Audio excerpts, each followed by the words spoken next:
ఒక స్త్రీ కొంచెం డబ్బున్నటువంటి స్త్రీ, ఏంటది డబ్బున్నటువంటి స్త్రీ దుబాయ్ వెళ్ళి చూస్తుందంట, దుబాయ్ చూస్తుందంట, మలేషియా చూస్తుందంట, సింగపూర్ చూస్తుందంట, కొన్ని దేశాలు చూస్తుందంట. చూసిన తర్వాత ఒక రోజున కొంతమంది యెరూషలేము యాత్రకు వెళ్తున్నారని కూడా ఏముందంట, నేను కూడా యెరూషలేము యాత్రకు వస్తా, నేను కూడా యెరూషలేము చూస్తా, ఆ యెరూషలేము ఎలా ఉందో నాకు తెలియదు, ఒకసారి చూస్తారంటే మనోళ్ళు ఏమంటారు, అక్కడ ఏముందో నువ్వు చూస్తావు, ఏం అర్థం అవుతుందో నీకు చూస్తావు, అసలు యెరూషలేము అంటే నీకు తెలుసా, అక్కడ అసలు ఏంటో నీకు తెలుసా, వచ్చే వాళ్ళు కూడా ఆపేసి బ్యాచ్ మన బ్యాచ్, చూసే వాళ్ళు కూడా ఆపేసి బ్యాచ్ మన బ్యాచ్ వస్తుంది కదా, నువ్వు ఆ డబ్బులు కట్టనావా, ఆ డబ్బులు కడుతుంది కదా, వస్తే నీకెందుకు కట్ట, గురుగుడు బ్యాచ్ ఉంటారు కొంతమంది తరులారా, గురుగుడు బ్యాచ్ అదే ఆ గురుగుడు బ్యాచ్ ఆగిపోవును కాక, దేవుడికి స్తోత్రం. గురుగుడు బ్యాచ్ ఆగిపోవును అంటే గురుగుడు ఆగిపోవును కాక, రేపు ఆగిపోయిందంట. హల్లెలూయా, దేవుడికి స్తోత్రం. హల్లెలూయా. మీలో ఎవరైనా గురుగుడు బ్యాచ్ ఉంటే యేసు నామములో ఆ గురుగుడు ఆగిపోవును గాక.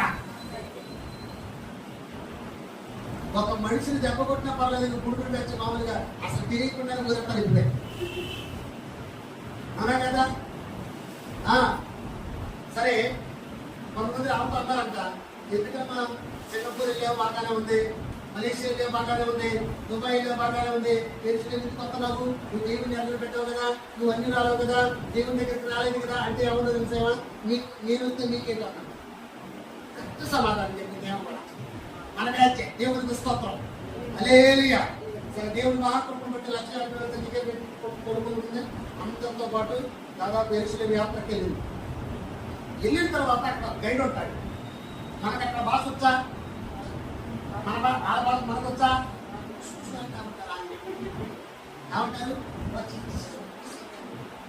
అంటా ఉంటారు. ఆయన ఏమంటాం, మాది ఆంధ్రప్రదేశ్ అండి, ఎన్టీఆర్ డిస్టిక్ అండి, కంచిచర్ల అండి అన్నాం అనుకో, అంటాం. ఆయనకేం అర్థం కాదు కదా, వాళ్ళు చెప్పేది నీకు అర్థం కాదు. సరే, ఒక గైడ్ ఉంటాడు కదా, దేవుడు మహాకృపను బట్టి వీళ్ళు వెళ్ళారు, కొన్ని ప్రాంతాలు దర్శించారు. అక్కడ ప్రాంతాలు దర్శించిన తర్వాత ఏమేం చేసింది తెలుసా, వీళ్ళ 40 నుండి 50 మంది జనాలు నుండి ఏమైంది, తప్పిపోయిన తర్వాత అక్కడ ఉన్నటువంటి గైడ్ కానీ వాళ్ళు తీసుకెళ్ళే వాళ్ళు కానీ ఏమంటారు, ఏమనుకుంటారు, వాళ్ళు బాధపడుతూ ఉంటారు. కానీ నేను ఓలివ కొండకి వెళ్ళాను, నేను యేసు క్రీస్తు వారు ప్రార్థన చేసిన చోటుకి వెళ్ళాను, నేను యోగాన్ని చూశాను, అన్ని చూశాను, ఇక్కడ తప్పిపోయారని ఏడుస్తూ ఉన్నాక చాలా మంది వస్తున్నారంట. వాచ్ తీసంటే ఏమీ లేదు అంటుంది. అంటే ఆ భాష ఏమంటుంది, ఏమంటే మనం తెలంగాణలో తప్పిపోతే ఎక్కడ వస్తాం, ఆంధ్రప్రదేశ్ వస్తాం, ఆంధ్రప్రదేశ్లో తప్పిపోతే తెలంగాణ వెళ్తాం, ఈ 2 రాష్ట్రాల్లో తమిళనాడు వెళ్ళామనుకో, కేరళ వెళ్ళామనుకో, పంజాబ్ వెళ్ళామనుకో, వస్తావా, నీ భాష అలా అర్థమైందా, అర్థం కాదు కదా. దాదాపు గంట సేపు అక్కడే కూర్చొని తెలుస్తాను. అనుకున్నంత మనసులో నేను ఈ యెరూషలేము యాత్రకు వస్తే నేను ఇక్కడ సంపడానికి వచ్చినట్టుంది, అసలు ఎందుకు ఇక్కడ నా జీవితం ఎందుకు అని బాధపడతా ఉన్న సమయంలో ఒక వ్యక్తి వచ్చి ఆమె అడిగాడంట, అమ్మా నీకు ఏదేమిటమ్మా అన్నాడు. దేవుడికి స్తోత్రం. లేనిగా ఆమె అందంట, నా పేరు సుబ్బాయి బండి అని. ఆమె అందంట, నీకు మా భాష వచ్చా అన్నాడు. నీకు మా భాష వచ్చా అని ఏ సుబ్బాయి అమ్మ ఆయన అడిగినట్ట. నాకు అన్ని భాషలు వచ్చానట ఆయన. ఏమన్నాడు, నాకు అన్ని భాషలు వచ్చాడు.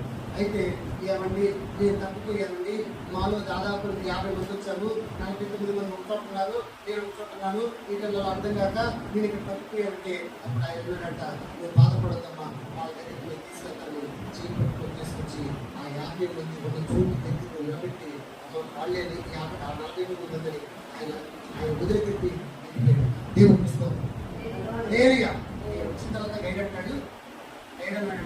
అసలు నీకు గుర్తుందా, నీకు అసలు మైండ్ ఉందా, మేము 49 మంది కంగారు పడుతున్నాం, ఇదే మేము ఇంటికి వరకు వాళ్ళు మమ్మల్ని వాయిస్తారు అని గైడ్ తిట్టాడు. తిట్టిన తర్వాత ఆ గైడ్ అన్నాడంట, సరే అసలు ఎందుకు నువ్వు తప్పిపోయావు, తప్పిపోయిన తర్వాత మా దగ్గరికి ఎలా వచ్చావని అడిగితే అప్పుడు ఆయన ఉన్నాడంట. అప్పుడు ఆయన ఉందంట సుబ్బాయమ్మ, ఆయన ఉందంట. మాకు తెలియదు. ఒక ఆయన వచ్చాడు, నేను దాదాపు గంట సేపు పెట్టి ఏడుస్తాను ఉన్నా. ఒక ఆయన వచ్చాడు. వచ్చిన తర్వాత అమ్మ నీ పేరేం పేరమ్మంటుంది. సుబ్బాయమ్మ అన్నాను. సరే సుబ్బాయమ్మ నేను తీసుకెళ్తాన్నాడు. నేను అడిగాను నీకు అన్ని భాషలు వచ్చాడు, నాకు అన్ని భాషలు వచ్చాడు, అందుకే నేను దగ్గర తీసుకుంటాడు. ఆయన ఎలా ఉంటాడు, ఎక్కడ ఉన్నాడని నేను అడిగాను. దేవుడికి ఇస్తాం అలేలుయా. ఆయనైతే నన్ను అక్కడ దింపేసి నన్ను అక్కడ వదిలేసి అదిగో నీ వాళ్ళని చూపించకపోయాడు. ఆయన ముఖం రత్న వర్ణంలాగా దేవుడికి స్తోత్రం అలేలుయా. ప్రకాశమైనటువంటి ముఖంతో ఆయన వచ్చాడు. ఒక తెలుపు అంగీని కట్టుకొని వచ్చాడు. దుబాయ్ దేశంలో కానీ, వేరే రాష్ట్రాల్లో కానీ, వేరే దేశాల్లో కానీ, ముస్లిమ్స్ దేశాల్లో ఫుల్ అంగి వేసుకుంటారు. అవునా కదా? మన దగ్గర కూడా ఇక్కడ వాళ్ళు నమాజ్కి వెళ్ళినప్పుడు ఫుల్ అంగి వేసుకుంటూ ఉంటారు. అలా ఉన్నాడు.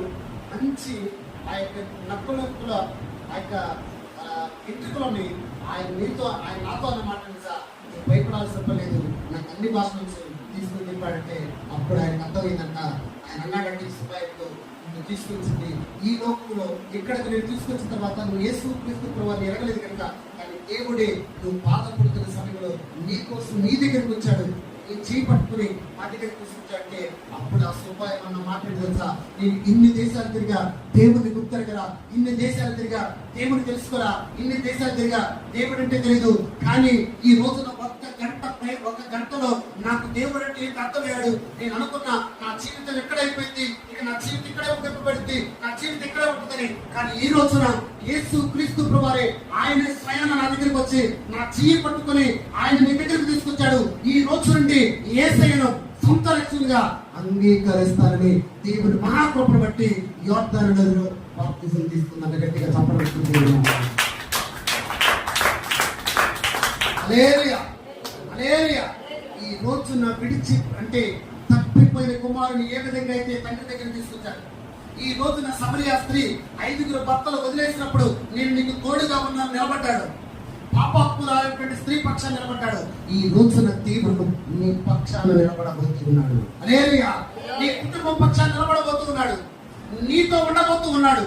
నీలో ఉన్నటువంటి కృప, దేవుడు మన సంఘానికి ఇచ్చినటువంటి ధన్యత, దేవుడు మన సంఘానికి ఇచ్చినటువంటి బాధ్యత, దేవుడు మనకి ఇచ్చినటువంటి కృప, అన్య జనులను మన మందిరంలోనికి ప్రభు నడిపించబోతున్నాడు. హల్లెలూయా. దేవుని ఎరగని వారిని ఆయన మన దగ్గరకు తీసుకురాబోతున్నాడు. దేవుని తెలియని వారిని ఆయన మన దగ్గరికి తీసుకురాబోతున్నాడు. అనేకమైనటువంటి అన్య జనులకు ఆయన ఈ మందిరాన్ని ప్రార్థనా మందిరంగా మార్చబోతున్నాడు. గట్టిగా చెప్పబోతుంది దేవుడు. హల్లెలూయా. హల్లెలూయా. దేవుడు నాకు ఇచ్చినటువంటి కృప, దేవుడు నాకు ఇచ్చినటువంటి ధన్యత, దేవుడు నాకు ఇచ్చినటువంటి భాగ్యం, దేవుడు ఆల్రెడీ మాట్లాడుతూనే ఉన్నాడు. మునుపటి కంటే అధికమైన మేలు నీకు కలుగ చేస్తా. గట్టిగా చెప్పండి. హల్లెలూయా. హల్లెలూయా. మునుపటి కంటే అధికమైన మేలు నీకు కలుగ చేస్తా. దేవుని బిడ్డగా చెప్తున్నా, దేవుడు నాకు ఇచ్చినటువంటి కృపను బట్టి మందిరంలో ప్రతిరోజు సాయంత్రం వచ్చే 1 గంట ప్రార్థన చేయడానికి దేవుడు కృప చూపించాడు. ఆ రోజు మొదలుకొని ఈ రోజు వరకు కూడా అధికమైనటువంటి కృప, మునుపటి కంటే అధికమైన మేలు కలుగు చేస్తున్నాడు. సమస్యలు వచ్చినా, హల్లెలూయా, ఇబ్బందులు వచ్చినా, ఇరుకులు వచ్చినా, ఏ సమస్య వచ్చినా, ఏ బాధలు వచ్చినా, ఏది వచ్చినా కూడా మునుపటి కంటే అధికమైన మేలు మన సంఘానికి నా ప్రభు కలుగు చేయబోతున్నాడు. అట్టి కృప ఈ 2026 సంవత్సరంలో చూచుదము కాక. హల్లెలూయా. హల్లెలూయా. సంతోషం లేనంత గట్టిగా తప్పకుండా దేవుడికి స్తోత్రం. ఇప్పుడు సంతోషం ఉన్నదంతా గట్టిగా తప్పకుండా దేవుడికి స్తోత్రం. అదృష్టం. కడపటి వారు మొదటి వారు, మొదటి వారు కడపటి వారు. దేవుడికి స్తోత్రం. కడపటి వారు మొదటి వారు, మొదటి వారు, మొదటి వారు కడపటి వారు. దేవుడికి స్తోత్రం. హల్లెలూయా. హల్లెలూయా. కడపటి వారంటే దేవుని ఎరగని వాళ్ళు. దేవుని వచ్చు రాకడలో అనేకులు రక్షింపబడతారు, అనేకులు మందిరానికి వస్తారు. కానీ దేవుని ఎరిగిన వాళ్ళు మొదటి వారు, కడపటి వారు అవుతారు. ఈ రోజున నీవు మొదటి వాడిగా ముందుకు కాక. హల్లెలూయా. హల్లెలూయా. అట్టి కృప దేవుడు మన సంఘానికి అనుగ్రహించిన గాక. అట్టి కృప దేవుడు మన సంఘంలో కుటుంబాలకు అనుగ్రహించిన గాక. ఎప్పుడు కూడా దేవుని అంటి పెట్టుకుని దేవుని బిడ్డలుగా, దేవుని స్వార్థులు, దేవుని స్నేహితులుగా ఈ రోజున యేసు క్రీస్తు ప్రభువారు నిన్ను నన్ను మనందరినీ కూడా పిలుస్తున్నటువంటి మాట, మీరు దాసులు కాదు, మీరు నా స్నేహితులు. గట్టిగా తప్పడబడుతుంది. ఏ రోజైనా యేసయ్య దగ్గరికి వచ్చి, యేసయ్య నువ్వు నా ఫ్రెండ్ వంటగా అని ఎప్పుడైనా అంటే ఆయన ఖచ్చితంగా మీతో మాట్లాడు. దేవుడికి స్తోత్రం. హల్లెలూయా. యేసయ్య మీరు నా ఫ్రెండ్ వంటగా, నువ్వు నాతో మాట్లాడు. నువ్వు నా ఫ్రెండ్ వంటగా అంటే చాలు, నువ్వు నా ఫ్రెండ్ అంటే చాలు. నేను యేసయ్యే, మీరు దాసులు కాదు, నేను ఫ్రెండ్ అంటున్నాను. ఈ రోజున మన సంఘానికి స్నేహితులుగా ఉండే కృపను దేవుడు మనకు అనుగ్రహించిన విధానం బట్టి గట్టిగా చప్పట్లు కొడుతూ